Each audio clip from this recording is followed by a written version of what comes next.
आयुध मीडिया की खबर का असर। देश के एकमात्र राष्ट्रीय मानसिक स्वास्थ्य पुनर्वास संस्थान NIMHR सीहोर में पदस्थ डिप्टी रजिस्ट्रार मोहम्मद अशफाक को उसके पद से हटाकर सारी सेवाएं समाप्त कर दी गई हैं। असल में बीते 2 महीनों से डिप्टी रजिस्ट्रार अशफाक के खिलाफ लगातार कई प्रकार की शिकायतें सामने आ रही थीं, जिसके बाद कई प्रकार के विरोध प्रदर्शन भी हुए।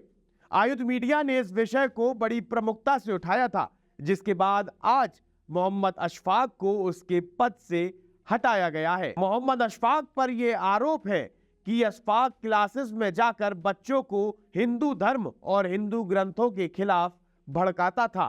अशफाक द्वारा लगातार यह कहा जाता था कि महाभारत विकलांगों का ग्रंथ है।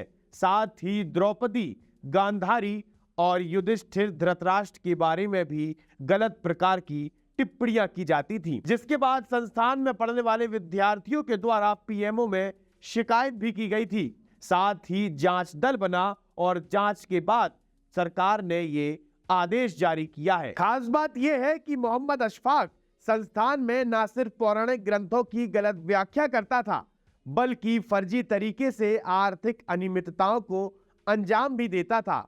TAA के बिल का गलत तरीके से भुगतान भी करता था। बीते 2 महीने से छात्र संगठन अखिल भारतीय विद्यार्थी परिषद अशफाक के खिलाफ मुहिम बनाकर आंदोलन कर रहा था, जिसके बाद अब 2 महीने बाद अशफाक को उसके पद से हटाया जा रहा है। लगभग 2 महीने पहले जब आयुध की टीम NIMHR के कार्यालय अशफाक से बात करने पहुंची तो अशफाक ने टीम से बात करने मना कर दिया था। जब आयुध की टीम इस सेंटर में पहुंची तो मोहम्मद अशफाक से बात करने की हमने कोशिश की, लेकिन सारी कोशिशें नाकामयाब रहीं। मोहम्मद अशफाक अपने ऑफिस में से बाहर आ गए और बोले कि मुझे अर्जेंट किसी काम से बाहर जाना है। जब हमने उनसे बात करने की कोशिश की तो उन्होंने कहा है कि ऊपर से हमें किसी भी प्रकार का स्टेटमेंट देने के लिए मना किया है।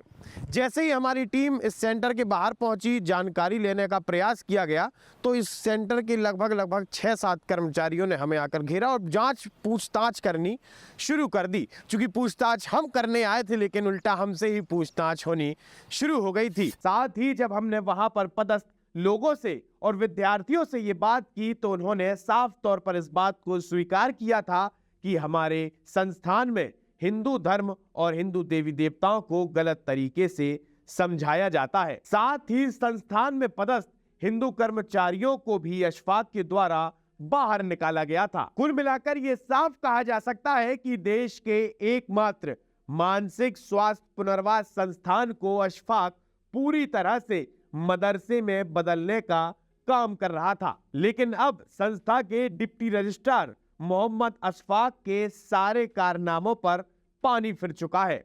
आप हमारे साथ जुड़े रहिए, देखते रहिए आयुध। आप हमारे चैनल को सब्सक्राइब कर सकते हैं। हम फेसबुक, इंस्टा, यूट्यूब, ट्विटर हर जगह मौजूद हैं। आपका बहुत बहुत धन्यवाद।